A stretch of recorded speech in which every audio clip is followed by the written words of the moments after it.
মায়া, সন্তানে সুখ নেই গো, সুখ নেই। সন্তানে শুধু আছে জ্বালা, কষ্ট, অশান্তি, ব্যথা, বেদনা ছাড়া তুমি জীবনে ভালো কিছু পাবে না। স্বামী, আমি কি গান্ধারীর মতো 100 ছেলে চাইছি তোমার কাছে? আমি তো একটা চাইছি। মায়া, 100টা ছেলের মার যে জ্বালা, একটা ছেলের মার ওই একই জ্বালা।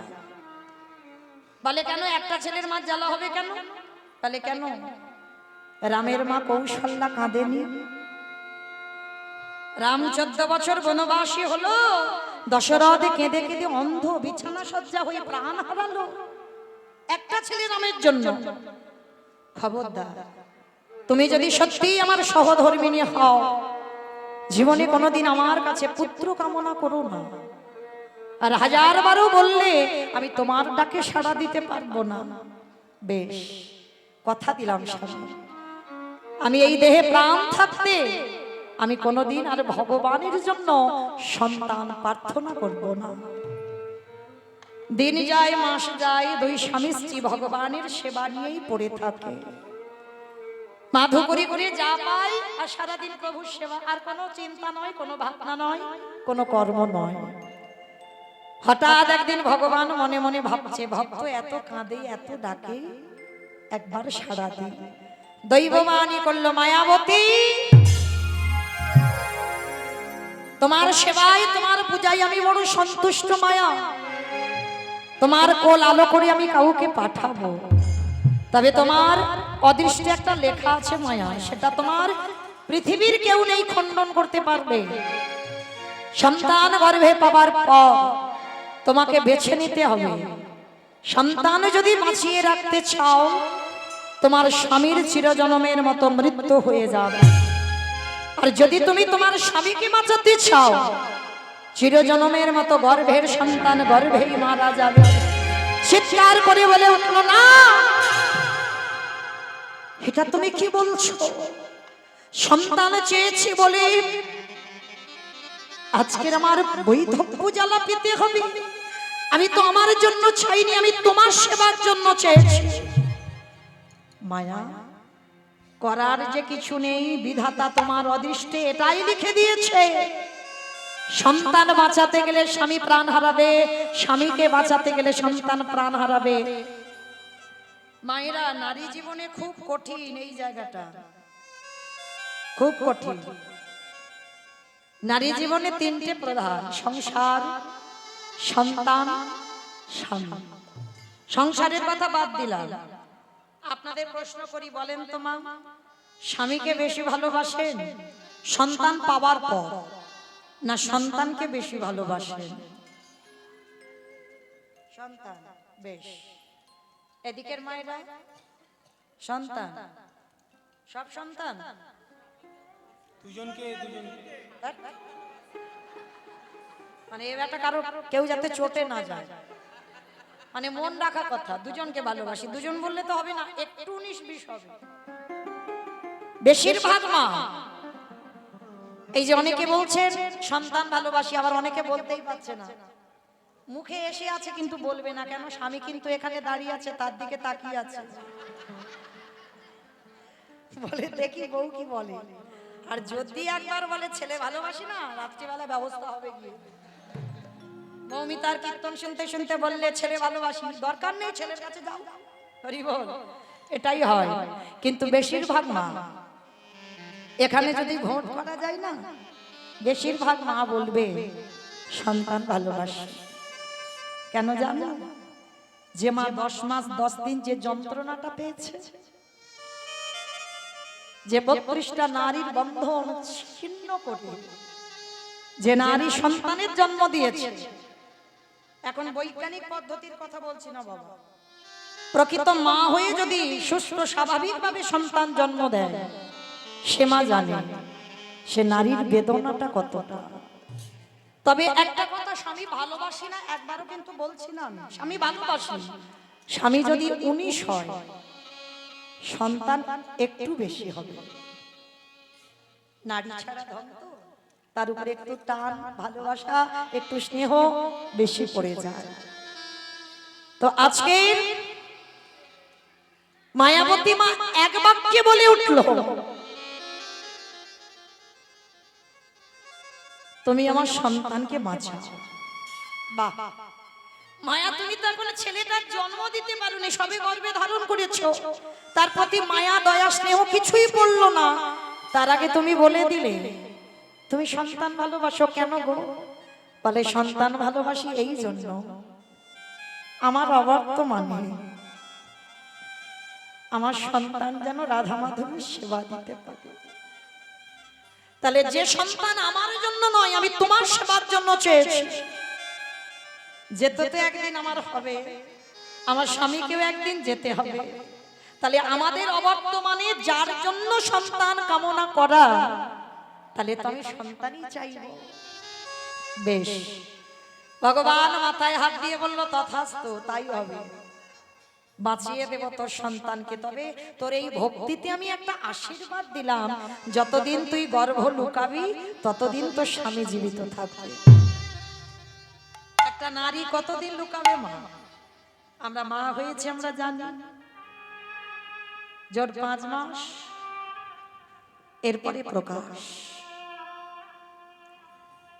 কিন্তু একটা নারী সন্তানের জননী হওয়া বাবা, এটা খুব আনন্দের। কিন্তু মায়াবতী যেদিন থেকে জানলো না, খায় না, ঘুমায় না, সব সময় মনের ভিতরে একটা চিন্তা, না জানি আজকের আমার স্বামী জেনে যাবে, আর জেনে গেলেই আমার স্বামীর মৃত্যু হয়ে যাবে। 5 মাস এই ভয়ে ভয়ে কাটালো। 5 মাসের পর একদিন হঠাৎ দুপুরবেলা দ্বিজ ঘোষ এসে ডাক দিল, মায়াবতী, হ্যাঁ গো মায়া, এত আনন্দের কথা তুমি একবার আমার বলার প্রয়োজন মনে করলি না? তুমি নারী জাতি, তুমি কেঁদে দেখাতে পারো, আমি পুরুষ, আমি কাঁদতে পারি না। তুমি একবারও ভাবলে না আমার মনের ব্যথা বেদনা? স্বামী বলে যাচ্ছে আর মায়াবতী ঢুকরে ঢুকরে কাঁদছে। মায়া, আর তো আমাদের কাঁদার দিন নয় গো, এবার আমাদের আনন্দ করার দিন, আমাদের হাসির দিন, আর তোমরা কাঁদবো না। তুমি মা বলা সম্পদ পাবে। তোমাকে নিঃসন্তানী বলে তোমার হাতের দান কেউ গ্রহণ করতো না, সবাই তোমাকে কত কটু ভাষা বলতো, আর তো বলবে না। স্বামী বলেই যাচ্ছে, মায়াবতী কাঁদছে। মায়া, তুমি কাঁদছো কেন? এত কি হয়েছে তোমার? স্বামী, আজকে তুমি আমার এই গর্ভের সন্তানের কথা জেনে গেলে মানে, আজই দৈব দুর্ঘটনায় আমার অদৃষ্টে লেখা, আজই দুর্ঘটনায় তোমার মৃত্যু হয়ে যাবে। কথাটা বলা শেষ, দ্বিজ ঘোষের শরীরে অজানা জ্বর প্রবেশ। হঠাৎ অজানা জ্বর, হঠাৎ বুকের যন্ত্রণা, এত অসহ্য বুকের যন্ত্রণা হচ্ছে। মায়াবতী, মায়াবতী, আর বুঝি আমি বাঁচবো না মায়া, বড় কষ্ট, বড় জ্বালা, বড় যন্ত্রণা। স্বামী, স্বামী তোমার কি হয়েছে? তুমি এমন ছটফট করছো কেন ধুলায়? মায়া, এই যে বললে তোমার অদৃষ্টে লেখা আছে, আমি যেদিনে জেনে যাব সেদিনই আমার মৃত্যু হয়ে যাবে। আর সময় নেই মায়া, আমাকে পৃথিবীর মায়া ত্যাগ করতে হবে। কিন্তু কথা দাও, যে সন্তান তোমার গর্ভে আছে, আমার মৃত্যুর পর সমাজ তোমাকে বলবে দ্বিচারিণী, সমাজ তোমাকে বলবে কলঙ্কিনী, সমাজ তোমাকে বলবে অসতী। বলি বলুন, আমি তো জেনে যাচ্ছি এ সন্তান আমারই সন্তান। তবে একটাই কথা দাও, যে সন্তান তোমার গর্ভে রইল, ও পৃথিবীর আলো দেখার পর তুমি মা হয়ে ওকে করে তুলবে তুমি কৃষ্ণ ভক্ত। কথাটা বলে দ্বিজ ঘোষের মৃত্যু।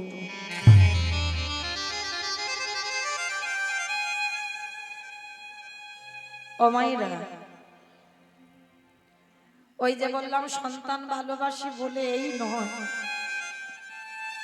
স্বামী ভালোবাসি না। শুধু একটা কথা মনে রাখবে মা, মাথাতে যতদিন ছাতা থাকবে তোমার কোনো চিন্তাই থাকবে না। আর যেদিন তোমার মাথা থেকে ছাতাটা সরে যাবে, যারা হারিয়ে বসেছ, ছেলে বউ আত্মীয় পরিজন বন্ধু বান্ধব সব থাকবে, কিন্তু যতদিন তোমার একজন আঁকড়ে রাখবার মানুষ ছিল, তাকে যেদিন হারিয়ে ফেলবে, চারিদিকটা তোমার অন্ধকার,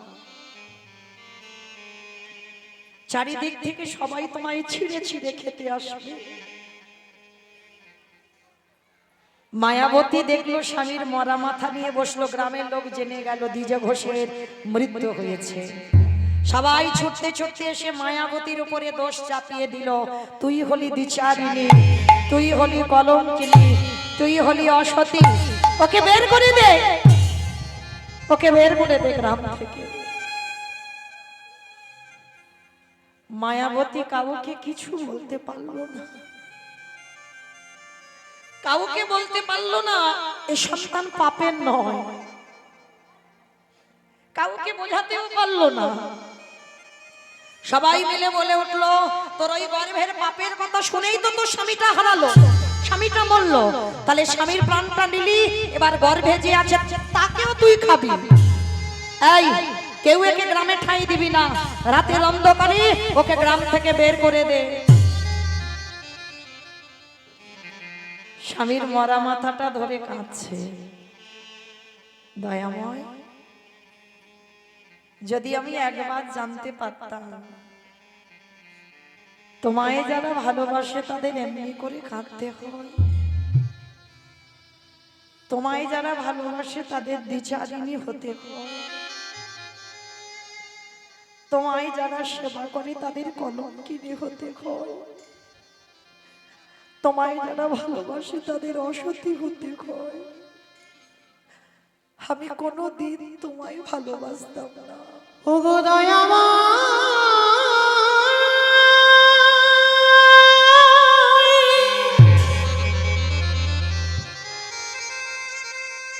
ওগো কৃপা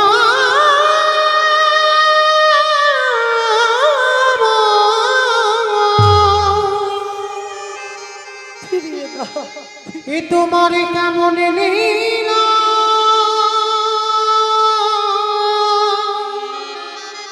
কেন কেড়ে নিয়েছ,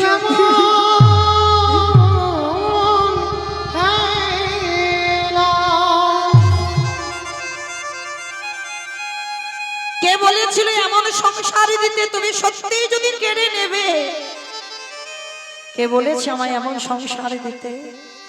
আমি সুখের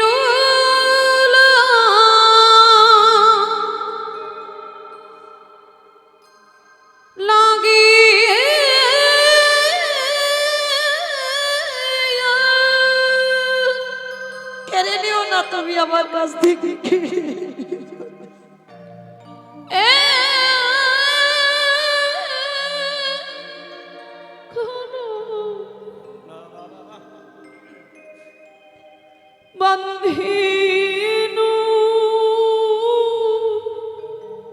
তোমার কাছে কোনোদিন রাত সুখ আমি চাইনি, কোনোদিন চাইনি।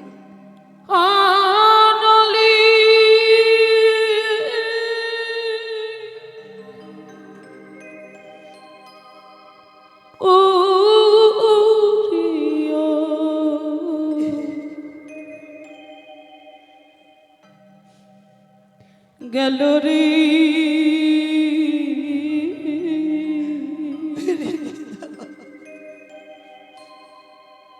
অনলি উড়িয়া গেল।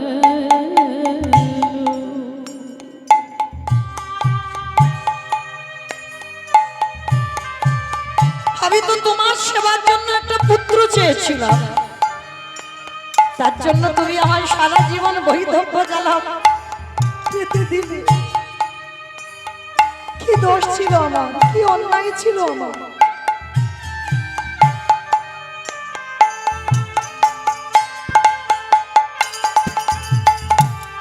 আমি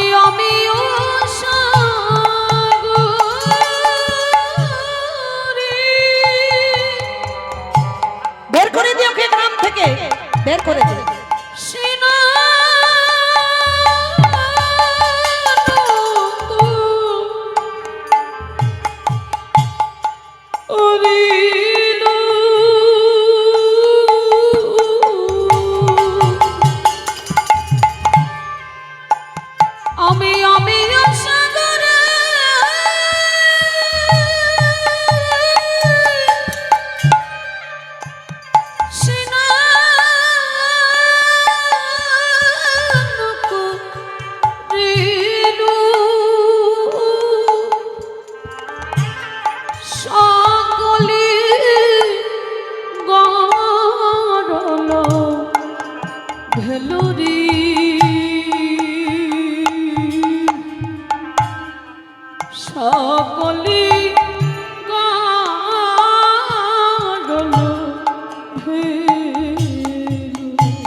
অভাগিনীর কারণ দোষ আমি সুখের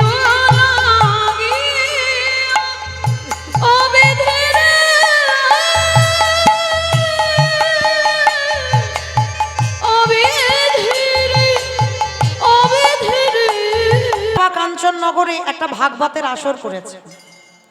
পাঠক ঠাকুর ভাগবত পড়ছে, হাজার হাজার ভক্তরা সবাই ভাগবত শুনছে। আর বিহারী রাস্তা দিয়ে যে ওরে বাবা কত লোক বসে আছে, কি হচ্ছে বলো তো দেখি একবার। বিহারী গরুগুলো ছেড়ে দিয়েছে, আর গরুগুলো ছেড়ে দিয়ে রাস্তায় দাঁড়িয়ে দাঁড়িয়ে শুনছে। সেই দিন পাঠক ঠাকুর বলছে, অমাইরা, আমি বলছি না, অমাইরা, বৃন্দাবনে কৃষ্ণ নামে একটা ছেলে আছে গো, তার নবলক্ষ ধেনু আছে গো, 24 জন বন্ধু আছে। আর জানো ওই ছেলেটাকে যদি একবার কেউ ভালোবাসার মতো বাঁচতে পারে, এত কিছু দেয়, এত কিছু দেয় যে রাখবার জায়গা থাকে না। ও মাইরা, বিহারী শোনা মাত্র বলে বলেন, ওরে বাবা, তাহলে আমি মরতে চারানার মাইনের কাজ করব কেন? কাজ যদি করতে হয় আমি কৃষ্ণের বাড়ি কাজ করব। ওই বলল নবলক্ষ ধেনু আমি 2-4টে চড়াবো, বলল 24 জন বন্ধু আমাকে নিয়ে 25 জন হবে। আবার বলল ওকে নাকি ভালোবাসলে ঘরে এত কিছু দেবে, রাখবার জায়গা থাকবে না। ভালোই হয়েছে বাবা, আমার মার দুঃখটা মোচন হয়ে যাবে। ঠিক আছে দাঁড়াও। ছুটতে ছুটতে মার কাছে গেছে, মা গো। কিরে বাবা? ওমা, যে বাড়ি আমি চারানার মাইনের কাজ করছিলাম ও কাজ আমি ছেড়ে দিয়েছি। কেন রে, কষ্ট হচ্ছে, ভালো লাগেনি বুঝি? বলে না ভালো লাগেনি নয়, ভালো লেগেছে কিন্তু করব না। কেন করব না?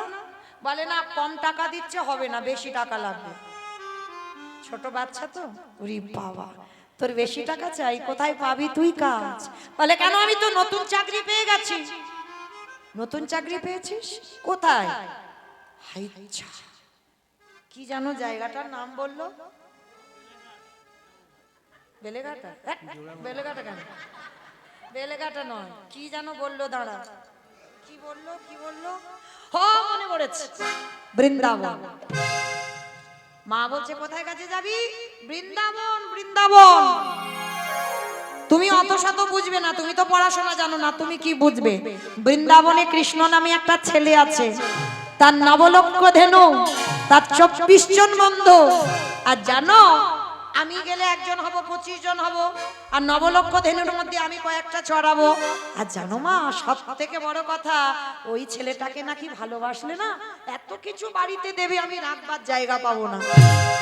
আমা বলো, আমি ঠিক করিনি, কাজ যদি করতে হয় আমি কৃষ্ণের বাজি কাজ করব। মা মাথায় হাত দিয়ে বলে, হাই হাই হাই, এ কি ছেলের পাল্লায় পড়েছি গো। এই, ওইটা তো লীলা। তুই যে কথাটা আমাকে শোনালি, পাঠক ঠাকুর বলেছে, ঠিকই বলেছে, কিন্তু ওটা লীলার ঘটনা বলেছে। শোন, কৃষ্ণ বৃন্দাবনে গরু চড়াতে যায়, সেই লীলাটা বলেছে। কিন্তু এখন তো কৃষ্ণ আর বৃন্দাবনে নেই। 125 বছর বয়সে তিনি লীলা সম্বরণ করেছে, দেহ সম্বরণ করেছে। সেই যে জরাব্যাধির আঘাত করেছিল ভগবান 125 বছর বয়সে, পাখির ঠোঁট মনে করে চরণে আঘাত করলো, আর তখনই জরাব্যাধির তীরে প্রাণটা হারালো ভগবান কৃষ্ণ, দেহ ত্যাগ করেছিল প্রভাসের তীর্থে। তো শোন, ওই জন্য বলছি কৃষ্ণ আর বৃন্দাবনে নেই, ওটা লীলা, ওটার এখন হবে না। বলে না, তুমি জানো না, কৃষ্ণ বৃন্দাবনে আছে আছে আছে। কি জ্বালায় পড়েছি বলো দিনি এখন। এমন পাগল ছেলের জেদ ধরে বসে আছে কৃষ্ণ নাকি বৃন্দাবনে আছে। মা বিরক্ত হয়ে গিয়ে বলছে, আমার কথা বিশ্বাস হচ্ছে না তো, তাহলে তুই যা, ওই পাঠক ঠাকুর যে বলেছে তার কাছে যা। সে যদি বলে বৃন্দাবনে কৃষ্ণ আছে, তাহলে তুই চলে যাবি। আর সে যদি বলে বৃন্দাবনে কৃষ্ণ নেই, তাহলে আমার ছেলে আমার কাছে আসবে। বলে, ওমা, এইটা তুমি মন্দ বলো, দাঁড়া।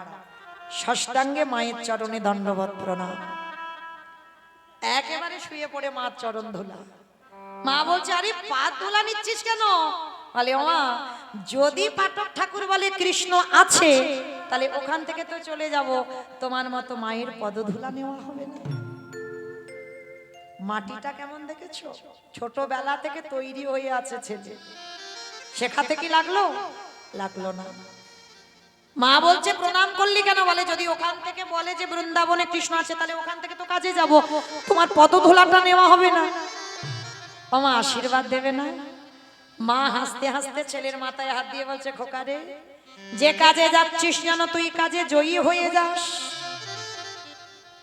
একটা কথা মনে রাখবে বাবা, পৃথিবীতে সব থেকে বড় শক্তি হলো মায়ের আশীর্বাদ। এইটা যদি কোনো সন্তান পেয়ে যায়, তার সব কাজে জয় জয়কার হবে।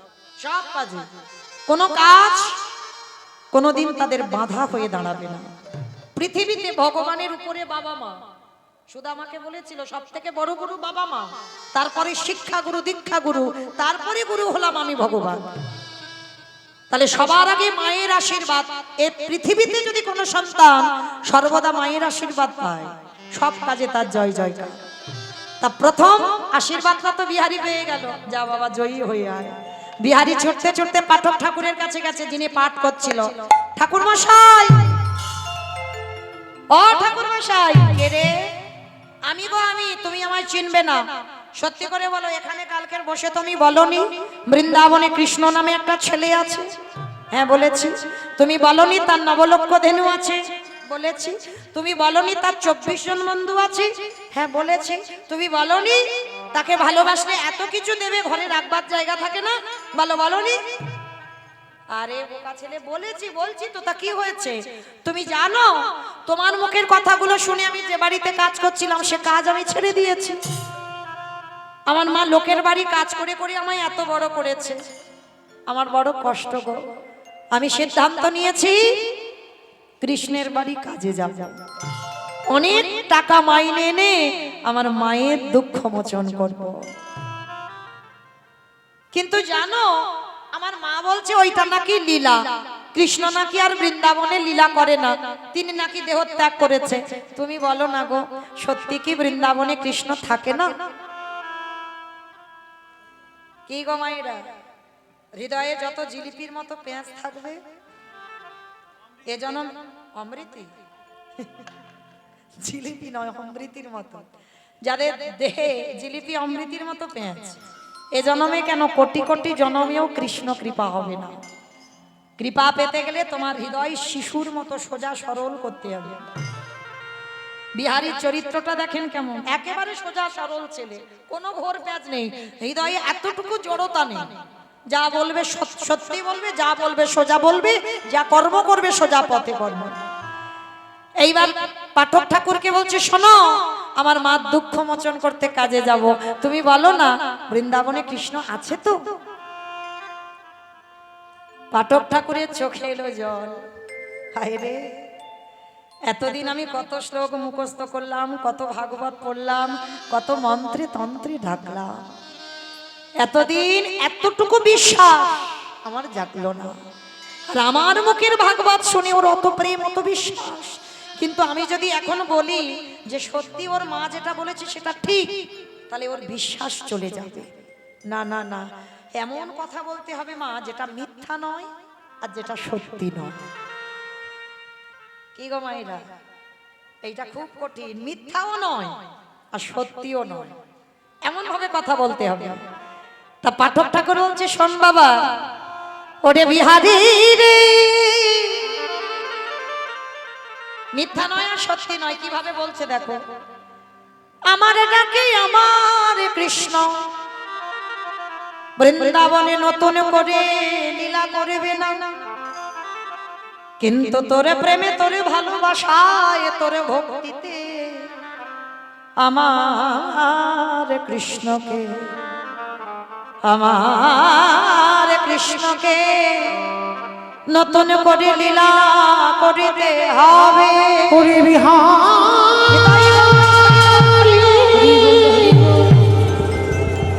এমনই অনুরাগী না হলে কি কৃষ্ণ পাওয়া যায়, এমনি ভালোবাসা না দিলে কি কৃষ্ণ পাওয়া যায় রে।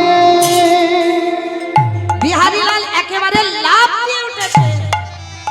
ঠাকুর মশাই, তার মানে তুমি বলতে চাইছো যে তোমার ডাকে কৃষ্ণ আসবে না, আমার ডাকে আমার কৃষ্ণ আসবে? বলে হ্যাঁ, তোর ভক্তি, তোর প্রেম, তোর বিশ্বাস, আমার মনে হয় কৃষ্ণ নতুন করে আসবে। ঠিক আছে ঠাকুর মশাই, তাহলে আমি আসি। দাঁড়া, আসি মানে কি, তোর দীক্ষা হয়েছে? ও বাবা, ওটা আবার কি গো? ও মায়েরা, যদি এখানে কেউ টিউশনি পড়ান, দেখবেন বড়দের পড়ানো সোজা, বড়দের যদি পড়াতে বসাও সোজা পড়াতে পারবে, কিন্তু ছোট বাচ্চাদের যদি পড়াতে যাও, সে নিজেই যাকে পড়াবে সে নিজেই মাস্টার হয়ে বসে থাকবে, তোমার মাথার ঘি নড়ে যাবে বাচ্চাদের পড়াতে গেলে, তাই না? তারা নিজে তাদের প্রশ্নের উত্তর দিতে দিতে বাবা তোমার মাথার যন্ত্রণা এসে যাবে। একটার পর একটা প্রশ্ন, তুমি একটা পড়া ধরবে, ও উল্টে তোমায় পড়া ধরবে, হয় না? যারা পড়ান তারা জানবেন। হ্যাঁ, তো আজকের বিহারী প্রশ্ন করেছে দীক্ষা কি। আর মনে রাখবে, দীক্ষা কি এটা তো বড়দের মতো বোঝালে হবে না, বাচ্চা মানুষ যেমন ভাবে বোঝালে ও বুঝবে সেইভাবে বোঝাতে হবে। তাহলে কিভাবে বোঝাবে? পাঠক ঠাকুর বলছে, শোন বাবা, এই দীক্ষা কি জানিস? কৃষ্ণের বাড়িতে যারা যারা কাজ করে তাদের কর্ণে একটা মন্ত্র নিতে হয়, এই মন্ত্র না নিলে কৃষ্ণের বাড়ি কাজ করা যায় না। ও ভাগ্যিস তুমি বলেছো, তাহলে দাও মন্ত্রটা দিয়ে দাও। আরে পাগল, ওইভাবে নয়, চল স্নান করে আয়। মস্তক মণ্ডন করে দিল, গলায় তুলসীর মালা, দাদা সঙ্গে তিলক সেবা, অঙ্গে নামাবলী, হাতে বেলদণ্ড, স্কন্ধে ভিক্ষার ঝোলা, কর্ণমূলে দীক্ষা মন্ত্র দিয়ে। দক্ষিণা দিবি না? সে কি গো, তুমি দক্ষিণা চাইছো? আমার কাছে কিচ্ছু তো নেই, তবে হ্যাঁ, কৃষ্ণের বাড়ি কাজ করে যখন অনেক টাকা আনবো না, 1 মাস পরে তো আসবো আমি বাড়িতে, আমার মাকে অর্ধেক দেব আর তোমাকে অর্ধেক দেব। কেমন সোজা ছেলে দেখো, মাকে অর্ধেক আর তোমাকে অর্ধেক, নিজের জন্য কোনোদিন ভাবেনি ছোটবেলা থেকে। তো এইবার বলছে মাকে অর্ধেক আর তোমাকে অর্ধেক। বলছে শোন, আজকে থেকে আমি পাঠক ঠাকুর নয়, আজকে থেকে আমি তোর গুরুজি। ও গুরুদেব বলে ডাকবো? বলে হ্যাঁ গুরুদেব বলে ডাকবি। আর শোন, দক্ষিণা যদি দিতে হয় কি দিবি জানিস? আমার বিশ্বাস এতজনকে আমি দীক্ষা দিলাম, কাউকে দীক্ষা দিতে গিয়ে আমার হৃদয়টা কেঁপে ওঠে, কিন্তু তুই যখন আমার বামে বসলি আমার হৃদয়টা কেঁপেছে। আমার বিশ্বাস তোরে কৃষ্ণ দর্শন হয়ে যাবে। আরে যদি কোনো দিনই কৃষ্ণ কৃপা মিলে যায়, একবার আমার নামটা ওই কৃষ্ণ চরণে জানাই দিবি। কি গো মায়েরা, কোন কোন সময় গুরুদেবের থেকে শিষ্য অনেক উপরে উঠে যায়, যায় না ভজনে? অনেক উপরে উঠে যায়। তো আজকে যেই না বিহারী বলছে ঠিক আছে আমার কৃষ্ণের সঙ্গে দেখা হলে তোমার নাম তো বলবো, বলে দেব, আমি আসি। আশীর্বাদ দিল গুরুদেব, যে কাজে যাচ্ছিস জয়ী হয়ে আয়। কি গো মায়েরা, মায়ের সঙ্গে গুরুদেবের কি সাক্ষাৎ হয়েছে? হয়নি তো? তাহলে মা যে আশীর্বাদ আর গুরুদেব সেই আশীর্বাদ, মনে রেখো এই দুটো জায়গায় যদি কেউ জয়লাভ করতে পারে, গুরু কৃপা আর মায়ের আশীর্বাদ। বিহারী দুটোই প্রথম পেয়ে গেল। মা বলল জয়ী হয়ে আয়, গুরুদেব বলল যে কাজে যাচ্ছিস তোর কৃষ্ণ দর্শন হবে হবে হবে। কৃষ্ণ নামে বৈঠা হাতে চলনি ধরি গাইয়া, ওই কৃষ্ণ নামে উলুধ্বনি মাইরা উলুধ্বনি। বৈঠাতি চলে রে তোরে বাইয়া, ওরে ও আকুল গায়ে নাইয়া, কৃষ্ণ নামে বৈঠাতি চলে রে তোরে বাইয়া। এখন কৃষ্ণ নামে বৈঠা হাতে চলনি ধরি গাইয়া। চারিদিন আকাশ মেঘাচ্ছন্ন, টিপ টিপ করে বৃষ্টি পড়ছে, মুহুর মুহুর বজ্রপাত। আকাশ ঘিরে মেঘে জমি ভয় গিরে তো কৃষ্ণ আছে, কৃষ্ণ নামে ঘন ঘন দেহে রাইয়া। ওরে গো আকুল গামের এটাই গৌর কৃষ্ণ নামে বৈঠা আমি কৃষ্ণ রে কৃষ্ণ রে কৃষ্ণ রে।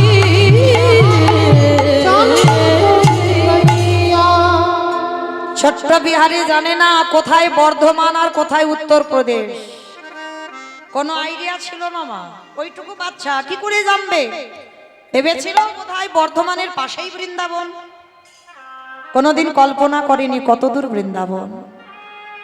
এক সপ্তাহ অনাহারে অনিদ্রায় বিহারি হাঁটা শুরু করেছে, আর চলতে পারে না। বন্ধু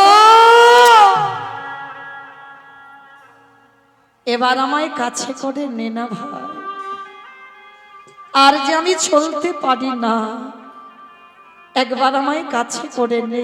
দেখা দে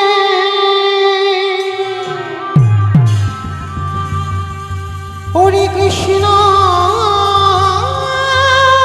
রে, বন্ধু আমি দয়া চলিতে পারি না। দেখা দি কৃষ্ণ দি, দেখা দি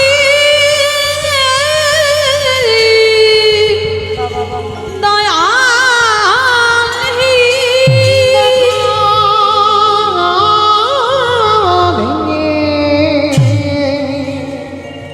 কৃষ্ণ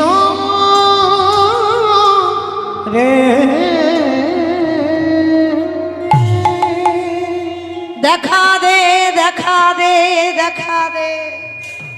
আছাড় খেয়ে বললেন পথের পরে, গাছের শিকড়ে পাটা বেঁধে গিয়ে বিহারী অচৈতন্য হয়ে পড়ে গেল। আর যেই অচৈতন্য হলো অমনি চেতন সত্তা ভগবান। কি গো মায়েরা, পরশমণির পরশে লোহা সোনা হয়, আর যদি আমার গোবিন্দ কাউকে পরশ করে তার হৃদয়টা সোনার থেকে আরো মূল্যবান হয়ে যায়। যেই বিহারী অচৈতন্য হলো, ভগবান শিব বিগ্রহ পাথর রূপ ত্যাগ করে একটা বন্ধু রূপ ধারণ করেছে। ভক্তদের উদ্দেশ্যে বলছি, আজকে আমি ঘোষণা করেছিলাম রাসলীলা হবে, কিন্তু রাসলীলা না, কিন্তু উনি একটু অসুবিধার জন্য রাসলীলা করেনি। উনি পারে না তা নয়, ওনার একটু বাধা আছে, ওই জন্য রাসলীলা করেনি। কিন্তু সেটা আপনাদের লাস্টের মিলন করে বুঝিয়ে দেবে আপনি রাসলীলা। ক্ষমা চেয়ে নিচ্ছি, আমি কিন্তু ঘোষণা করেছিলাম রাসলীলা হবে। জয় রাধে। হরে কৃষ্ণ। ভাইরা, আপনারা জানেন না তাই প্রথমে বলেছি কীর্তন চৈতন্য দান করে। আপনাদের এখানে প্রসাদ ভোগ হবে, বাবাজিরা আসবেন, মহারাজরা আসবেন, জিজ্ঞাসা করবেন রাস নিষিদ্ধ। কোনোদিন রাস হয় না বাবা। আমাদের মতো কলির মানুষদের রাস শোনাও নিষিদ্ধ, গাওয়া নিষিদ্ধ। যারা গুরু মহারাজদের চরণ আশ্রয় করেন তাদের অবশ্যই করে রাস কোনোদিন শুনতে নেই। রাধা গোবিন্দের সেই অপ্রাকৃত লীলা, ভক্ত ভগবানের যে লীলা, এই লীলা বিশেষ করে অন্যান্য লীলা শোনা যায়, কিন্তু এই রাস লীলা বাবা মা শয়নে যাবে, সে শয়ন সেই লীলা বর্ণনা হবে আমাদের দ্বারা কলির মানুষ সম্ভব? আমরা বর্ণনা করব, আমাদের মতো কলির মানুষ শ্রবণ করবে, সেটা অসম্ভব। যারা জানে না বাবা তারা গায়, কিন্তু যারা জানেন, যারা গুরুচরণ আশ্রয় করেছেন, তারা কোনোদিন কোনো ক্ষণে কোনো কালে ভগবানের রাস কোনোদিন গাইবে না। জীবাত্মা পরমাত্মার মিলন হচ্ছে রাস। কেমন? ভক্ত ভগবানের মিলন রাস। এই রটা হচ্ছে ভগবান, দন্তেশ্বটা হচ্ছে ভক্ত, এই আকারটা হচ্ছে মহামায়া। কেন এই আকারটা দেওয়া হয়েছে জানো? রয়াকার দন্তেশ্বত রাস, রয়াকার দন্তেশ্বর রাস। এই রয়াকারটা হচ্ছে, রটা হচ্ছে ভগবান, আর দন্তেশ্বটা হচ্ছে শ্রীমতী রাধা ঠাকুরানী। আকারটাকে দাঁড় করিয়েছে কেন? এটা হলেন মহামায়া, যোগমায়া। মানে ভক্ত ভগবানের হৃদয়ে, মানে কামের মা যদি দাঁড়িয়ে থাকে বর্তমান, সেখানে ভক্ত ভগবানের হৃদয়ে কাম লালসা, কাম বাসনা আসতে পারে না। যার জন্য আকার স্বরূপে মাকে দাঁড় করানো হয়। যদি বাবা রাসলীলার তত্ত্ব বলা যায়, সে সোনার ভক্তও নাই, সে ভজনের অধিকার আমরা পাইনি, তাহলে সে জায়গায় সেই লীলা গাওয়া আমাদের সব থেকে বড় অপরাধ। কেমন? তার জন্য আমার দাদা ভাইরা বলেছিলেন, আমি গাই না তা নয়, অবশ্যই তো জানি, যেহেতু হরি বাসরে দাঁড়িয়েছে, কিন্তু এই জড় জগতের ভক্তদের সম্মুখে এই লীলা গাওয়া নিষিদ্ধ। আপনারা গুরুজনদেরকে জিজ্ঞাসা করবেন, যারা শাস্ত্র জ্ঞানী তাদেরকে জিজ্ঞাসা করবেন, তারা বলে দেবেন। যদি আমার কথা বিশ্বাস না হয়, তাই আমি বলেছি যে একটা লীলা গাইব, শেষে রাসে মিলন করব, যুগলটা রাখবো রাসে, কিন্তু সম্পূর্ণ কাহিনী আমার দ্বারা অসম্ভব বাবা, ভক্ত ভগবানের এই লীলা বর্ণনা করা। তার জন্য হয়তো দাদা ভাই ঘোষণা করেছিলেন, তার জন্য আমি সম্পূর্ণ বলে দিলাম, আপনাদের কাছে ক্ষমা চেয়ে নিচ্ছি। নিতাই গৌর প্রেমানন্দে হরি বল। তো যাই হোক, সেই বিহারী যেই না শয়ন করেছে, ভগবান এসে সাক্ষাতে স্পর্শ করার সঙ্গে সঙ্গেই বিহারীলাল আজকে দর্শন পেল। কিন্তু প্রকৃত দর্শন তো ভগবান দেবে না বাবা, হঠাৎ দর্শন দেবে? কখনোই দেবে না, অসম্ভব। যেই না একটা বন্ধুরূপ ধারণ করেছে, আর সেই বন্ধুরূপ ধারণ করার সঙ্গে সঙ্গে আমার ভগবান এসে বলছে, বিহারী কার জন্য এখানে বসে বসে কাঁদছিস? ও বন্ধু, তুমি বলতে পারো কত দূর কৃষ্ণের বাড়ি? অমাইরা জলের ঘাটে দাঁড়িয়ে জল জল করছে, সামনে জল, জলে দাঁড়িয়ে আছে, আবার বলছে জল কই, জল কই। সামনে তো কৃষ্ণ, কৃষ্ণকেই জিজ্ঞাসা করছে কৃষ্ণের বাড়ি কোথায়। ভগবান চতুরের চূড়ামণি, সব থেকে বড় ছলনাময়। বলছে বন্ধু তুই তো কৃষ্ণের বাড়ি এসে গেছিস। এসে গেছিস কই? ওই তো ওই যে বাড়িটা দেখতে পাচ্ছিস ওটাই কৃষ্ণের বাড়ি। ও বন্ধু আমাকে একটু নিয়ে যাবি? যেই না বলেছে আমাকে নিয়ে যাবি, অসম্ভব, কিছুতেই নিয়ে যাবে না। ভগবান বলছে আমি তো যাবই না, কারণ একটা কথা মনে রেখো মা, ভগবান এক জায়গায় ভয় পায়, বলো তো কোন জায়গায়? ভক্ত। ভগবান কোথাও ভয় পায় না, এক জায়গায় দুর্বল, ভক্তের কাছে। ভক্তই পারে মারতে, ভক্তই পারে চোখ রাঙাতে, ভক্তই পারে ভগবানকে শাসন করতে। আর যেই না আমার ভগবান বলছে শোন বিহারী যা, ওইখানে গিয়ে কৃষ্ণের খবর নিয়ে আয়। ছোট্ট বিহারী এত সোজা সরল ছেলে ছুটতে ছুটতে গেছে। আর ওইটা কৃষ্ণের বাড়ি নয় বাবা, ওইটা হলো বঙ্কুজির পূজারীর বাড়ি। পূজারীর বাড়িতে গিয়ে ডাকছে কৃষ্ণ কৃষ্ণ। যেই না কৃষ্ণ বলে ডেকেছে পূজারী বেরিয়ে এসে যায়। কে তোর কৃষ্ণ? কোথাকার কৃষ্ণ? এখানে কোনো কৃষ্ণ কৃষ্ণ থাকে না। বলে আমি জানি গো, এটা কৃষ্ণের বাড়ি। তুই জানিস? বলে হ্যাঁ জানি। বলে কে বললো তোকে? বলে আমার বিপদ ভঞ্জন বন্ধু বলেছে। আচ্ছা তোর নাম কি, বাড়ি কোথায়, থাকিস কোথায়, এসেছিস কোথা থেকে? সমস্ত ঘটনাটা খুলে বললেন বিহারী। আর খুলে বলার পর পূজারীর চোখে এলো জল। হায় রে, এতটুকু দুধের বালক, এর এত বিশ্বাস, কৃষ্ণের বাড়ি এসেছি কাজ করবার জন্য। মনে মনে ভাবছে দাঁড়াও, কাজ করবার জন্য যখন কৃষ্ণের বাড়ি এসেছে, তাহলে একে তো সত্যিটা বলা যাবে না যে কৃষ্ণ নেই, ওটা লীলা। মিথ্যা করে বলতে হবে। কিরকম মিথ্যা? বিহারী আমার একটা জন্ম দেওয়া ছেলে আছে যার নাম গোপাল, তুই হলি আজকে থেকে আমার পালিত ছেলে বিহারী লাল। আর কৃষ্ণ আমার একটা ছেলে, তবে হঠাৎও দেখা দেয় না, অনেক সাধ্য সাধনা করে ডাকলেই দেখা দেয়। তা বিহারী বলে বলেন ও নিয়ে তুমি ভেবো না, আমি এমন ডাকবো ও আমার ডাকে সাড়া দিতে বাধ্য। আশ্রয় পেয়ে গেল বিহারী লাল পূজারীর বাড়ি। মনে রেখো মা, কৃষ্ণ ভক্ত যদি হও কষ্ট পাবে, কিন্তু তোমার থাকা খাওয়া অভাব জীবনে হবে না। পৃথিবীর যে প্রান্তে যাও ভগবান তোমার জন্য তৈরি করে রেখেছে জায়গা, যেখানে যাবে। এইবার যেই না আমার বিহারী লাল আশ্রয় পেয়ে গেল, প্রতিদিন মাঠে গরু চড়ায়, কিন্তু বিহারীর মাথাতে বুদ্ধিটা এসেছে, আচ্ছা আমি তো শুনলাম কৃষ্ণের নবলক্ষ ধেনু, তার 24 জন বন্ধু, কই কাউকে তো দেখতে পাচ্ছি না। ও আমি তো ডাকিনি তাকে, আসবে কি করে? বলে দাঁড়াও একবার ডেকে দেখি তো। মাধব ব্রজ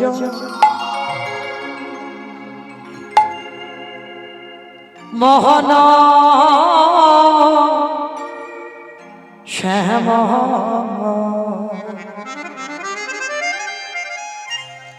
শ্যাম সুন্দর গিরি ধারি সুন্দর গিরি ধারি মাধব ব্রজ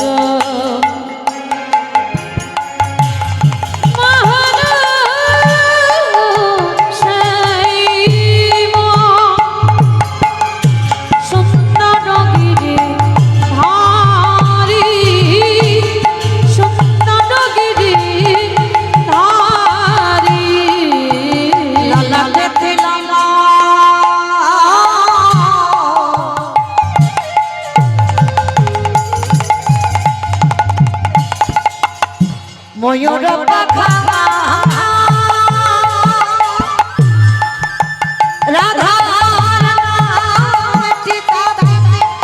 আছি বলে ললাটে তিলক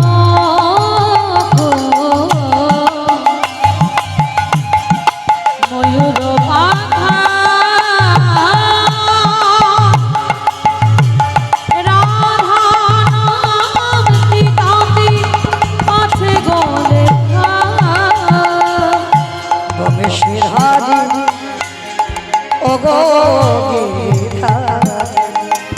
বংশী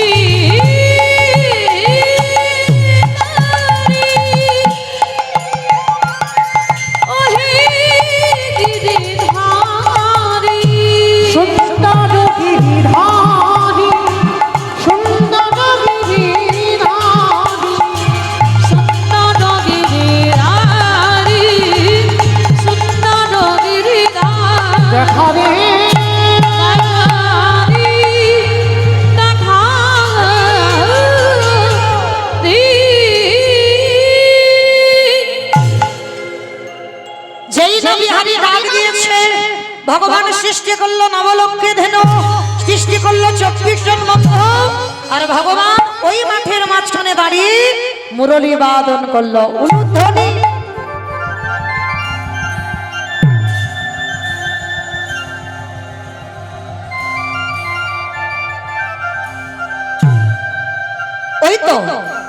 ওই তো আমার বন্ধু কৃষ্ণ, বন্ধু আজকে যা হলো হলো, কালকে তোর সঙ্গে তোর মাঠে গরু চড়াবো। ফিরে এলো বিহারী, আর ফিরে আসবার পর পরের দিন মাঠে গরু চড়াতে যাবে, পরের দিন হয়ে গেল একাদশী। ও মায়েরা, কতজন একাদশী করেন একবার হাতটা তোলেন তো দেখি।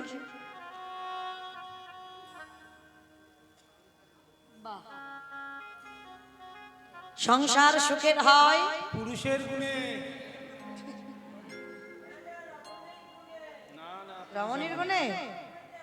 মমিতা, বেশ, মমিতা রমণীর গুণে, ঠিক আছে। হ্যাঁ, ভুল বলেছে। সংসার সুখের হয় রমণীর গুণে, এটা আমার কথা নয়, খনার বচন, তাই তো? রমণীর গুণে যদি হয় তাহলে সব হাতগুলো উঠলো না কেন? একাদশী করো না, ওই জন্য ওঠেনি। বেশ, কেন করো না শুনি একবার। খিদে পায় বলে। কি গো, খিদে পায়? আমি তো বলে যাচ্ছি না যে নির্জলা করো, ফল আহার করতে পারবে, অনুকল্প পাবে, পঞ্চশস্য বাদ দিলেই হবে। কেমন? ময়না লুচি খাবে আবার, দেখেছো? পঞ্চশস্য বাদ বলছি, আবার ওতে লুচি খাবে। ওটা তো আর একাদশী হচ্ছে না, আটাদশী হয়ে যাচ্ছে। অমায়েরা, পৃথিবীতে জগতে যা যা কিছু সৃষ্টি সব ভগবানের সৃষ্টি, তাই তো? সব ভগবান বিধান, ভগবানই সৃষ্টি করেছে। যেমন পাপ, পাপকেও সৃষ্টি ভগবান করেছে। তাহলে যখন একাদশী করে যদি আমরা পূর্ণ সঞ্চয় করে নিই, তাহলে পূর্ণ অর্জন হয়ে যায়, তাহলে কি হবে? পাপ যাবে কোথায়? পাপ কেঁদে বসলো, প্রভু আমি যাব কোথায় বলে দাও। ভগবান বলছে, শোনো, সব থেকে বড় তিথি হচ্ছে একাদশীর উপবাস। ওই একাদশী তিথিতে তুমি পঞ্চশস্যের মধ্যে বাস করবে। যারা যারা একাদশীতে অন্ন সেবা করবে, বাবা মাকে হত্যা করলে যে পাপ হয় সেই পাপের বোঝা নিতে হবে। একাদশীতে অন্ন সেবা করলে, গুরুজিকে হত্যা করলে যে পাপ হয় সেই পাপের বোঝা নিতে হবে। একাদশীতে অন্ন সেবা করলে, গো মাতাকে হত্যা করলে যে পাপ হয় সেই পাপের বোঝা নিতে হবে। ওমা, জানতে না জেনে যখন গেলে, চেষ্টা করো মাসে যদি 2টো করে, একান্ত না পারো শরীর অসুস্থর জন্য, অন্তত বছরে 4টে অন্তত করো। কেমন?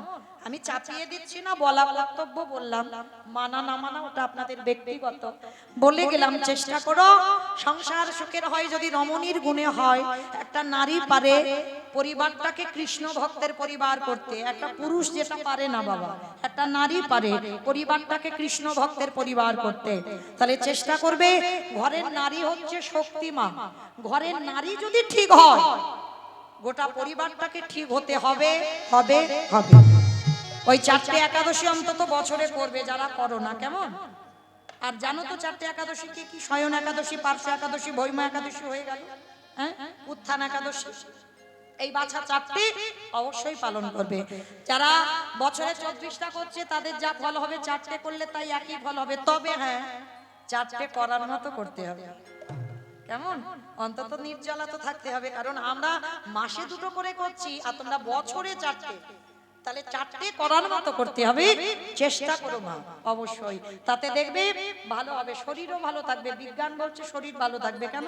প্রতিদিন ওই যে ভাত মুড়ি তরি তরকারি যাচ্ছে না, অন্য ব্যঞ্জন যাচ্ছে, একটা দিন যদি তুমি উপবাসে দাও, তাহলে দেখবে শরীরটাও ভালো থাকবে, সুস্থ থাকবে। একবার করে দেখো। তো যাই হোক, বিহারী ছোট্ট ছেলে একাদশী করেছে, মাঠে গেছে, বেলা 12টা বেজে গেছে, আর বিহারী ঘরে আসছে না, খাওয়া দাওয়া হচ্ছে না। এইবার ভগবান কি করেছে বাবা? ভগবান মনে মনে ভাবছে, ভক্ত তো কষ্ট পাচ্ছে, আমি যাই। আমার ভগবান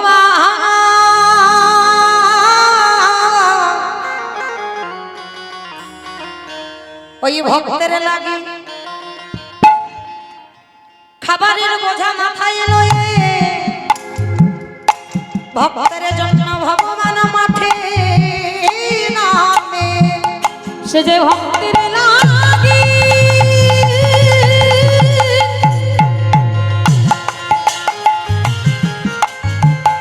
সে যে ভক্তের লাগি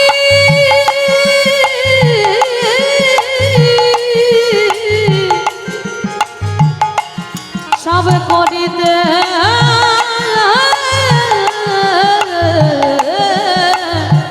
পারে। বেশ, এইবার বাবা যারা এখানে গীতা পাঠ করেন বা শ্লোক মুখস্থ আছেন জানবেন গীতার একটা শ্লোক, অনন্য চিন্তায়ম তোমাং যোজনা পর্যবস্বতে তেষ্টা নিত্যাভিযুক্তানাম যোগক্ষেয়াম মহম্মহ। এর মানেটা কি গো? ভক্ত যদি অন্যান্য চিন্তা বাদ দিয়ে শুধুমাত্র গোবিন্দ চিন্তায় মগ্ন হয়, আমার গোবিন্দ বললেন সেই ভক্তের যদি খাওয়া না হয়, অভাব যদি হয়, ভগবান বললেন যোগক্ষেম মহম্মহ, ভক্তির বোঝা ভগবান মাথায় করে ভক্তির বাড়িতে বয়ে দিয়ে আসে। ওরে বিহারী হরি বল হরি বল।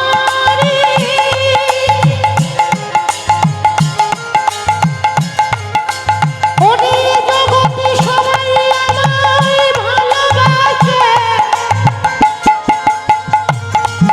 কিন্তু তোর মতো করে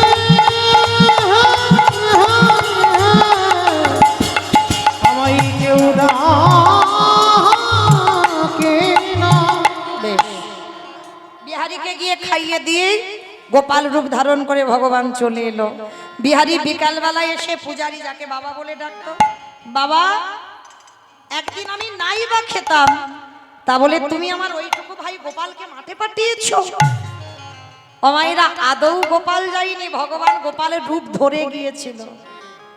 এইবার পূজারি মনে মনে ভাবলো আমি মিথ্যা বলি না, আমার ছেলে গোপাল মিথ্যা বলে না, বিহারী মিথ্যা বলে না, তাহলে মিথ্যা বলছে কে?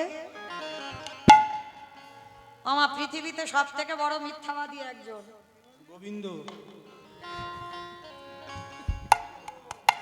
সব থেকে বড় মিথ্যাবাদী হরি বল। ওর মতো মিথ্যাবাদী পৃথিবীতে আর কেউ নেই। এইবার বিহারী বলছে তাহলে আমি মিথ্যা বলি না, তাহলে মিথ্যা বলছে কি? মন্দিরে প্রবেশ করেছে, দেখে না বাঁকা করে বাঁকা হাতে কালো শশী দাঁড়াইয়ে রইল, ওই চরণে দিয়ে রক্তের ধারা বিগলিত, উড়ানিতে লেগে আছে ধুলো কাঁটা বালি, কি গো কাঁটার আঁচড়, কাঁটা ফুটে আছে, মানে মাঠে গেলে যেমন হয়, মানে মন্দিরে শিব বিগ্রহ গোপালের রূপ ধরে মাঠে গিয়েছিল বিহারীকে খাওয়াতে। বুঝতে দেরি হলো না বিহারী, কথা দিলাম আজকে থেকে তুই মাঠের কাজে যাবি না বাবা, আজকে থেকে মন্দিরের দারোয়ান হবি। মায়েরা চাকরির প্রমোশন হলো বাবা, মাঠে গরু চড়াচ্ছিল ওর মাইনেটা আলাদা একটু কম, আর যখন মন্দিরের দারোয়ান হয়েছে একটু ডিগ্রি বেড়েছে, প্রমোশন হলো, টাকাও বেড়ে গেল। এইবার পাহারাদার, এখনো বিহারী জানে না কৃষ্ণ মানে ভগবান, ও জানে আমি গরিবের ছেলে, কৃষ্ণ বড় লোকের ছেলে, এইরকম সোজা ছেলে। এইবার পাহারাদার হয়ে আছে। ও মাইরা, ভোরের বেলা একটা বুড়ো বুড়ি এসেছে তোমাদের জন্য। ও মাইরা, এই বুড়ো বুড়িটা কে গো? এই যে না, এই ফাল্গুন মাসের 2 তারিখে একটা ব্রত আছে, কি জানো একটা ব্রত গো? জন্মাষ্টমী। জন্মাষ্টমী, রাধা অষ্টমী। ওমা জন্মাষ্টমী রাধা অষ্টমী নাকি? এর দুজনে বাড়িতে রেখে আসবে। ওমা কি গো ফাল্গুনের 2 তারিখ? শিবরাত্রি। বাহ, শিবরাত্রি, তাই তো ফাল্গুন মাসে আসছে 2 তারিখ, শিব চতুর্দশী ব্রত। আচ্ছা কতজন করে করবেন একবার হাতটা তোলেন। টাউনের ভক্তরা আবার বেশি করে আমি জানি। ওই কতজন শিব চতুর্দশী করবেন? বেশ, আচ্ছা এবার বলেন এই চতুর্দশী ব্রত করবেন কেন? স্বামীর অমঙ্গলের জন্য। স্বামীর অমঙ্গল? হ্যাঁ মঙ্গলের জন্য। বাহ, স্বামীর মঙ্গলের জন্য চতুর্দশী ব্রত করবেন। আচ্ছা এবার আমি একটা কথা বলি, শুধু তো আমার এই বোনেরা, দিদি ভাইরা, মায়েরা করে না, অনেক দাদা ভাইরা, বাবারাও করে, ভাইরাও করে, ব্রত করে না, করে তো। তাহলে আমরা করছি স্বামীর যদি মঙ্গলের জন্য হয়, তাহলে যে দাদা ভাইরা, বাবারা করছে তাদের কি জন্য করছে? বউয়ের মঙ্গলের জন্য। বউয়ের মঙ্গলের জন্য। বিয়ে করে তো আর মা করিস দাদা? আর মা ও মায়েরা, তাহলে আমরা ব্রত করি স্বামীর মঙ্গলের জন্য, আর আমার দাদা ভাইরা ব্রত করে তার বউয়ের মঙ্গলের জন্য না। তাহলে কি জন্য চতুর্দশী করছেন? শিব চতুর্দশী করে কত অল্প অল্প বয়সের মেয়েরা, বেশিরভাগ মেয়েরা দেখবেন প্রশ্ন করবেন, বলবেন বাবার ব্রত করছে কেন? ভালো স্বামী হবে, হয় না? হ্যাঁ, শিবের মতো বল, ওইরকম গাঁজা, ওরে বাবা, শিবের মতো বল পা, কত সোজা। পরম বৈষ্ণব, ত্রিলোকের বড় বৈষ্ণব, জগতে একজনকে আখ্যা দিয়েছেন ত্রিলোকের বড় বৈষ্ণব। তাহলে মায়েরা শিবের মতো বর পাবে, ওই জন্য শিব চতুর্দশী। দূর, যদি লেখো না, প্রশ্নের উত্তরে যদি লেখো না, একেবারে গোল্লা দিয়ে দেবে। কখনো শিব চতুর্দশী ব্রত স্বামীর মঙ্গলের জন্য নয়। এই ব্রত পালন করেছিল দক্ষ রাজার প্রথম 27টা মেয়ে। এই ব্রত পালন করেছিল দক্ষ রাজার 27টা মেয়ে। দক্ষ রাজার ওই 60টা মেয়ের মধ্যে 27টা মেয়েকে চন্দ্রদেব নিয়েছিল, বিয়ে করেছিল। আর এই চন্দ্রদেবের অহংকার ছিল বাবা, খুব অহংকার, মানে এতটাই অহংকার, সে অহংকারে বাবা পা মাটিতে পড়তো না, এতটাই অহংকার ছিল। কিন্তু এই 27 জনের মধ্যে একজনকে বেশি ভালোবাসতো চন্দ্রদেব, যেটা হচ্ছে রোহিণী মাতা। এই 27টা নক্ষত্র বাবা, যারা পঞ্জিকা ঘাটেন দেখবেন 27টা নক্ষত্রের নাম লেখা আছে। রোহিণী নক্ষত্র বড় নক্ষত্র, হ্যাঁ, এই রোহিণী মাতাকে বেশি ভালোবাসতো। আর ওই 26 জনকে খুব একটা বাবা পছন্দ করতো না, ভালোবাসতো না। আর আপনারা জানেন এই দক্ষ রাজার 27টা মেয়ে গিয়ে বাইনা করেছিল দক্ষ রাজার কাছে, বাবা আপনি দিয়েছেন অগ্নি সাক্ষী করে স্বামীর হাতে, কিন্তু জানেন ভালোবাসার বেলা শুধু রোহিণী দিদিকে আর আমাদের 26 জনকে ভালোবাসে না। তো দক্ষ রাজা গিয়েছিল চন্দ্রদেবের কাছে, বাবাজি, ও বাবাজি, অগ্নি সাক্ষী করে 27টা মেয়েকে যখন গ্রহণ করেছো, ভালোবাসবার বেলা শুধু আমার রোহিণী মেয়েকে কেন আর 26 জনকে খুব একটা পছন্দ করো না কেন বাবা? এটা তো ঠিক নয়, এটা তো ধর্ম নয়। তা চন্দ্রদেবের একটু রূপের অহংকার তো খুব গরম। তো চন্দ্রদেব বলেছিল, শোনো বাবাজি, শ্বশুর শ্বশুরের মতো থাকা ভালো, মেয়েদের হয়ে ওকালতি করতে এসেছো? আমার পরিবারের ব্যাপার আমি বুঝে নেব, আমি তোমাকে কৈফিয়ত দেব কেন? আর দক্ষ রাজা এমনিতে রাগী বাবা, আর যখনই এই ক্রোধ ভরে চন্দ্রদেব শ্বশুর মশাইয়ের সঙ্গে কথা বলছে, দক্ষ রাজা রেগে গিয়ে বলেছিল, বাবাজি তোমার বাবা মা কি শেখায়নি ভদ্রতা, যে একজন শ্বশুর মশাইয়ের সঙ্গে কিভাবে কথা বলতে হয়? তবে তোমার এই যে আচরণ, আমি তোমাকে অভিশাপ দেব। তোমার এই সর্বাঙ্গ যে রূপের এত অহংকার, কারণ আমি আমার এতগুলো মেয়ের মধ্যে সব থেকে বেশি মেয়ে আমি তোমার হাতে দিয়েছি, কারণ তুমি রূপবান বলে। তাহলে যে রূপের তোমার এত অহংকার, যে রূপের তোমার এত গর্ব, আমি অভিশাপ দেব, তোমার ক্ষয় রোগ হবে। 15 দিনের মধ্যে তোমার এই শরীর গলে পচে নষ্ট হয়ে যাবে। পরের দিন থেকে চন্দ্রদেবের শরীরে জ্বালা যন্ত্রণা শুরু হয়ে গেল। মা এত জ্বালা যন্ত্রণা হচ্ছে, সহ্য করতে পারছে না। আর যখনই সহ্য করতে পারলো না, 27টা মেয়ে ছুটে গেছে দক্ষ রাজার কাছে, বাবা তুমি কি এমন অভিশাপ দিলে? স্বামী জ্বালা যন্ত্রণায় ছটফট করছে, ঘর থেকে বেরিয়ে গেল, পারছে না থাকতে। যখনই বলছে, দক্ষ রাজা রেগে গেল, এত বড় সাহস, তোরা যখন যেটা বলবি তখন আমাকে সেটাই শুনতে হবে? হ্যাঁ, যখন এসে বললি জামাই তোদেরকে ভালোবাসে না, আমি কি গেলাম, আমাকে অপমান করে ঘর থেকে তাড়িয়ে দিল, তাই অভিশাপ দিয়েছি। আমার মনে হয় এতদিনের মধ্যে চন্দ্রদেব আর বেঁচে নেই। 27টা মেয়ে বলল, বাবা তুমি পিতা হয়ে যদি আমাদের সিঁথের সিঁদুর মুছে দাও, প্রতিজ্ঞা করলাম আমরা 27 জন তোমার সামনে প্রাণ হত্যা করব, প্রাণ ত্যাগ করে দেব। দক্ষ রাজা মনে মনে ভাবলেন, এতদিন তো বেঁচে নেই, কারণ ক্ষয় রোগ মানে মাংস গলে পচে নষ্ট হয়ে গেছে, মরে গেছে। খুঁজতে খুঁজতে দক্ষ রাজা একটা জায়গায় গিয়েছিল, জায়গাটা হলো কোথায়? না পরম বৈষ্ণব বাবা ভোলানাথের কাছে? আর চন্দ্রদেব আর বাবা ভোলানাথ এরা কে? সম্পর্ক কি এদের? ভাইরা ভাই। সতীর স্বামী যদি বাবা ভোলানাথ হয়, চন্দ্রদেব 27টা মেয়ে, তাহলে ভাইরা ভাই হচ্ছে না দাদা? তো এইবার যখন ওই ক্ষয় রোগ হলো না, এক কলা বাকি ছিল, আর ওই এক কলা যখন বাকি ছিল শিব ঠাকুরের কাছে গেছে, দাদা তুমি রক্ষা করো, তুমি না বাঁচালে আমার দেহ গলে পচে নষ্ট হয়ে যাবে। এক কলা বাকি ছিল, আর ওই এক কলাটা নিয়ে শিব ঠাকুর বলল, কেউ যদি এসে চায় আমার কৈলাস দিয়ে দেব, কিন্তু চাঁদকে আমি নামাবো না, কারণ আমি জানি চাঁদকে যদি আমার মাথা থেকে নামিয়ে দিই চাঁদের মৃত্যু হয়ে যাবে। এক কলা বাকি ছিল, এক কলাটা নিয়ে বাবার মাথায় তো একটা ফ্রিজ আছে না, জটার ভিতরে ঠান্ডা, ওর ভিতরে রেখে দিল এক কলা চাঁদকে। দক্ষ রাজা খুঁজতে খুঁজতে শিব ঠাকুরের কাছে গেছে, বাবাজি চাঁদকে দেখেছো? বলে আমি জানবো কি করে? কথা বলতে বলতে বাবা শিব ঠাকুরের মাথার দিকে লক্ষ্য পড়লো, ওই এক কলা চাঁদ ওখানে আছে। সঙ্গে সঙ্গে দক্ষ রাজা বলল, বাবাজি তুমি আমার চাঁদকে রক্ষা করেছো, তুমি চাঁদকে বাঁচিয়ে রেখেছো। যখনই বললো চাঁদকে বাঁচিয়ে রেখেছো, বাবা চাঁদকে নামিয়ে দাও, না হলে আমার 27টা মেয়ে যে প্রাণ ত্যাগ করবে। ভোলানাথ বলল, অসম্ভব, কোনো মতেই চাঁদকে নামাতে পারবো না।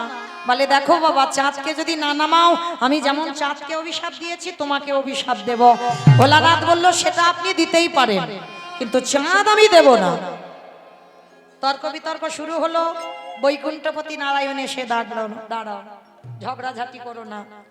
শোনো, চাঁদকে নামানো যাবে না। কেন? চাঁদকে নামালেই চাঁদের প্রাণ চলে যাবে। ওর যে অভিশাপ দেওয়া হয়েছে ক্ষয়রোগ, তাহলে কি করতে হবে? যাও তোমরা 27টা মেয়ে যাবে প্রভাস তীর্থে। প্রভাস তীর্থে গিয়ে দ্বিতীয়ার দিন যাবে, তৃতীয়ার দিন জল তুলবে, আর চতুর্দশীর দিন এসে তোমাদের জামাইবাবুর মাথাতে ঢালো। আর যখন জামাইবাবুর মাথাতে ঢালবে, ওই 1 কলা 2 কলা 3 কলা 4 কলা, আবার 15 দিনের মধ্যে চাঁদ পরিপূর্ণ হবে। আবার 15 দিন পর আবার চাঁদ খইতে খইতে ওই 1 কলা শিব ঠাকুরের মাথায় থাকবে। চাঁদ এখন কিন্তু আকাশে বাবা 16 কলাই নয়, চাঁদ 15 কলাই পরিপূর্ণ। 1 কলা পরম বৈষ্ণব বাবা ভোলানাথের মাথায় রেখেছে, যার জন্য শিব ঠাকুরের একটা নাম হলো চন্দ্রশেখর। কেমন? তো মনে রাখবে মা, এই শিব চতুর্দশী ব্রত আমরা প্রথমে ধরাই করছি না, করেছিল দক্ষ রাজার 27টা মেয়ে স্বামীর প্রাণ ফিরে পাওয়ার জন্য।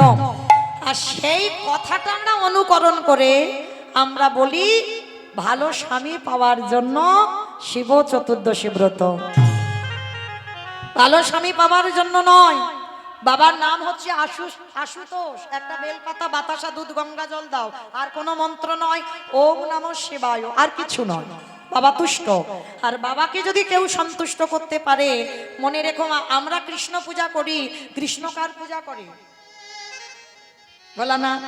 তাহলে ভগবান যার চরণ ধরি, সেই ভোলানাথকে যদি কেউ তুষ্ট করতে পারে, কি গো, আর কৃষ্ণের কাছে যেতে লাগবে? ভক্ত তো ধরেছো, আর ভক্ত ধরা মানে ভগবান তোমার কাছে আপনি থেকে ছুটে আসবে। তাহলে একটা কথা মনে রাখবে, শিব চতুর্দশী পালন আমরা নারী পুরুষ সবাই করব। কেন করব? তার একটাই কারণ, কৃষ্ণ প্রেম ভক্তি লাভের জন্য।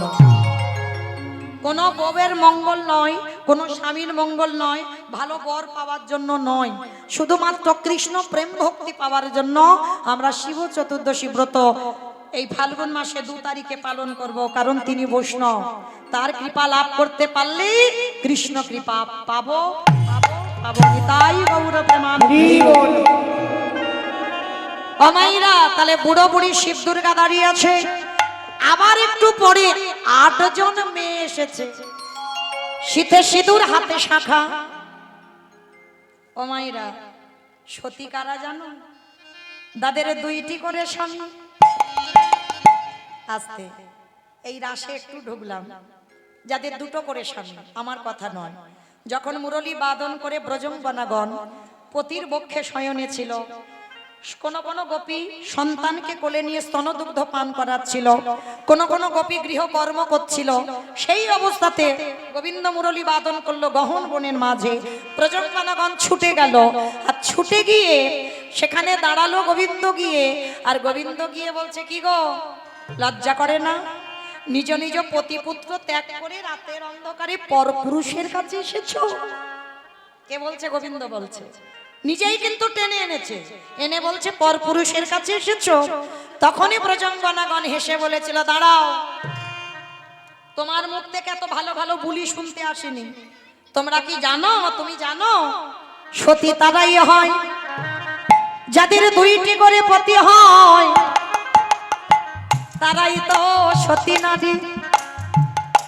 দুটো করে স্বামী মানে? আসতে ওমা, এখানে কার কার কার দুটো স্বামী আছে একবার হাত তোলো। এটাই তো রাস। ওই যে বললাম রাস খুব কঠিন। কার দুটো স্বামী আছে এবার জানাজানি হোক, আমার বলার কিচ্ছু নেই। বলো, রাস শুনতে চেয়েছো তো? এবার হাতটা তোলো। মানে সবাই অসতী? সবাই সতী? মা বলছে সবাই সতী। তাহলে হাত তুলতে বলছাম, ভয় পাচ্ছ নিশ্চয়ই যদি জানাজানি হয়ে যায়। হরি বল, যদি জানাজানি হয়। মায়েরা, আমি মৌমিতা বলছি না, রাস মঞ্চে অষ্ট সখী বলল গোবিন্দকে সতী তারাই হয় যাদের ঘরে পতি আর বাইরে পতি, তারাই হয় সতী। এ জগতে তারা হয়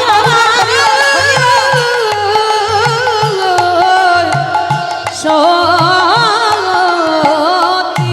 আস্তে, ঘরে পতি আর বাইরে পতি। মায়েরা, এই ব্যাপারটা বোঝা গেল না, কিরকম যেন মনে হচ্ছে না? ঘরে পতি আর বাইরে পতি, কি গো কোন ঘর? কোন ঘরের পতির কথা বললো? ওই ইট বালি সিমেন্টে গাঁথা ঘরে নয়, তাহলে কোন ঘর? এই রক্ত মাংসে দেহে গড়া ঘর। বাম দিকে হাত দেন, একটা আওয়াজ হচ্ছে দেখেন, ধপ ধপ ধপ। ওটাই তো পরমাত্মা রূপী ভগবান। ওইটা ঘরের পতি, ওকে যত্ন করে রাখতে হয়। আর ওই পতিকে ভালোবাসলে ও জীবনে তোমারে ছেড়ে যাবে না।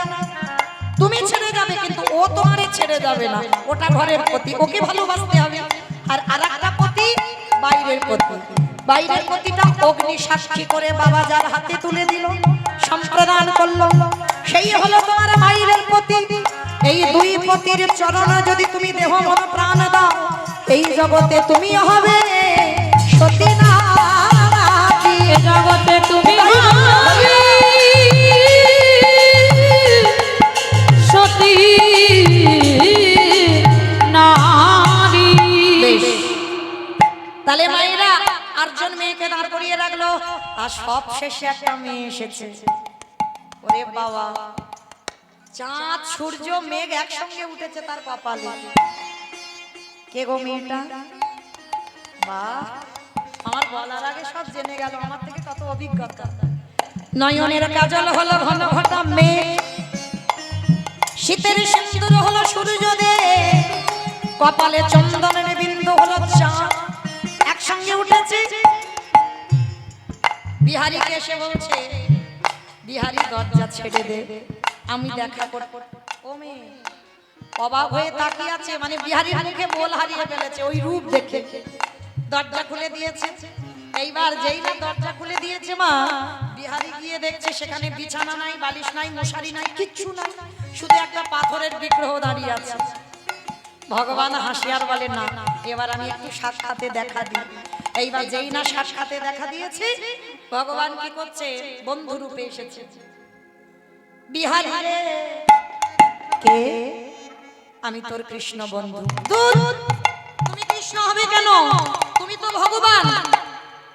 যে আমারে যেমন ভাবে ডাকে, কেউ যদি বলে পুত্র হয়ে যায় পুত্র, কেউ যদি বলে পতি হয়ে যায় পতি, কেউ যদি বলে চরণের দাস হয়ে যায় চরণের দাস, কেউ যদি বলে ঘরের দারোয়ান হয়ে যায় বলি রাজার মতো তার ঘরের দারোয়ান।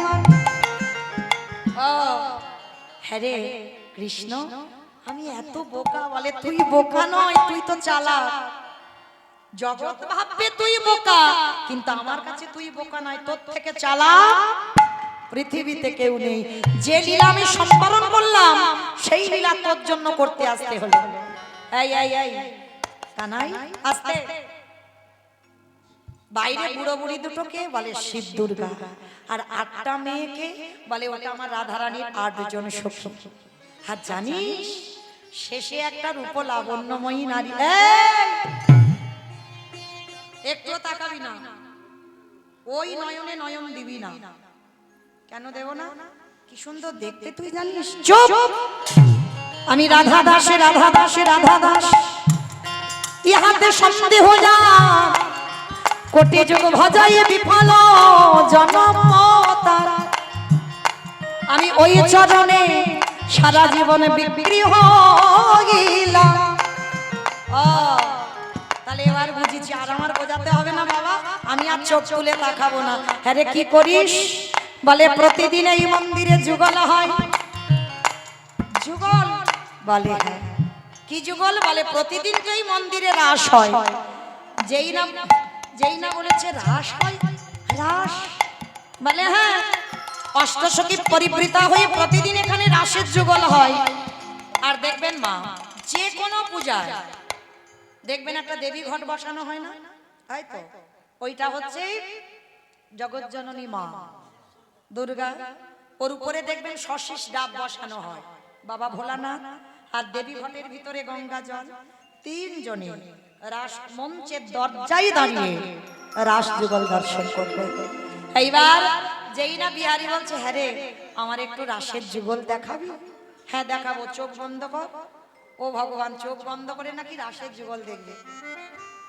ও মায়েরা, চোখ বন্ধ করলে কিছু দেখতে পাবে? পাবে? বাহ, চোখ বন্ধ করলে দেখতে পাবে আমার মা। ভক্তি থাকলে দেখা যায়, কিন্তু এখানে কারণ নেই, কেউ দেখতে পাবে না। ও যারা দাঁড়িয়ে আছো, বসে আছো, আমি কীর্তনিয়া সম্প্রদায়, কেউ দেখতে পাবে না। কারণ সব নয়নে দেখা যায় না। দন্ত সভা সব মানে সর্বস্ব, তাহলে সভা সব মানে মরা। আর যেই না বললো এই মরা নয়নে কোনোদিন যুগল দেখা যায় না, তাহলে যুগল দেখতে গেলে কি করতে হবে? তাহলে শোনো, গুরুচরণে বসে কুলকুণ্ডলী জাগরিত করে সহস্রদল পদ্মে গিয়ে আজ্ঞা চোখ খুলে দিয়ে, যা আছে বিশ্ব ব্রহ্মাণ্ডে তাই আছে তোমার দেহ ভাণ্ডে। যে একবার নিজেকে চিনতে পেরে যায়, তাকে নবদ্বীপ বৃন্দাবন হরিদ্বার যেতে লাগে না। এই দেহ ভাণ্ডারে তারা যুগল খুঁজে পায়। তবে সোজা নয়, গুরুচরণে বসে তোমাকে সাধ্য সাধনা করতে হবে, তারপরে তুমি হৃদয় মাঝে যুগল দর্শন করতে পারবে। বিহারী চোখ বন্ধ করলো, আর চোখ বন্ধ করে আজকে ওই মন্দিরে রাধা গোবিন্দ আজ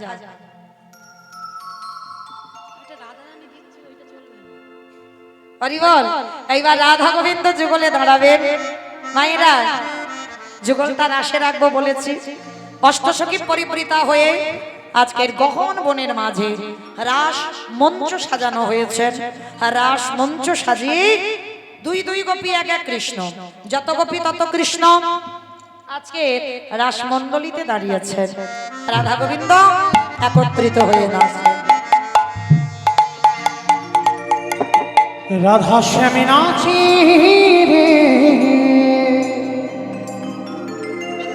নাচি ধনু অঙ্গ পাতিয়া। রাধা শ্যাম নাচে রে, নাচে ধনু অঙ্গ পাতিয়া। রাধা শ্যামী নাচি রে, নাচি ধনু অঙ্গ পাতিয়া। রাধা শ্যাম নাচে রে, নাচে ধনু অঙ্গ পাতিয়া। নাচে অঙ্গ পাতিয়া, অঙ্গ পাতিয়া। হরি অঙ্গ পাতিয়া, অঙ্গ পাতিয়া। নাচে অঙ্গ পাতিয়া, অঙ্গ পাতিয়া। অঙ্গ পাতিয়া, অঙ্গ পাতিয়া। নাচে ধনু অঙ্গ পাতিয়া। রাধা শ্যাম নাচে রে, নাচে ধনু অঙ্গ পাতিয়া। রাধা শ্যাম নাচে রে, নাচে ধনু অঙ্গ পাতিয়া। শ্রীমতী রাধিকা শনে মিলিল কান্হাইয়া রে, সুন্দর সুন্দর কথা কইয়া। শ্রী শ্রীমতী রাধিকার শোনে মিলিল কানাইয়া রে সুন্দর সুন্দর কথা কইয়া শ্রীমতী রাধিকা শনে মিলিল কানাইয়া রে সুন্দর সুন্দর কথা কইয়া শ্রীমতী রাধিকা শোনে মিলিল কানাইয়া রে সুন্দর সুন্দর কথা কইয়া এবারে অষ্ট সখী নৃত্য করে ফুল দেবেন না একটু পরে দেবেন, একটু ফুল পরে দেবেন, একটু ফুল পরে অষ্ট দেবেন। সখী নৃত্য যখন করে যুগলে দাঁড়াবে তখন দেবেন। ফুল কেউ দেবেন না, এখন এখন ফুল দেবেন না, পরে আজি অষ্ট সখী নৃত্য করে ও যুগল ঘিরিয়া ঘিরিয়া আবার অষ্ট সখী নৃত্য করে যুগল ঘিরিয়া ঘিরিয়া আবার কোন সখী নাই চন্দন ছিটাইয়া ছিটাইয়া গো সুন্দর সুন্দর কথা কইয়া এবার শ্রীমতী রাধিকা শোনে মিলিল কানাইয়া রে সুন্দর সুন্দর কথা কইয়া ভ্রমর বলে আই ভ্রমণী মোরা ঘুরে ঘুরে নৃত্য করি রে গুণের ভ্রমর বলে ও ভ্রমরি আমরা কোন কোন স্বরে নৃত্য করি গো আবার কোন সখী নাই চন্দন ছিটাইয়া ছিটাইয়া গো সুন্দর সুন্দর কথা কইয়া ওই না শ্রীমতী রাধিকার শোনে মিলিল কানাইয়া রে সুন্দর সুন্দর কথা কইয়া এবার সুন্দর সুন্দর কথা কইয়া আরে সুন্দর সুন্দর কথা কইয়া ও সুন্দর সুন্দর কথা কইয়া রাধা গোবিন্দ যুগলে দাঁড়ালে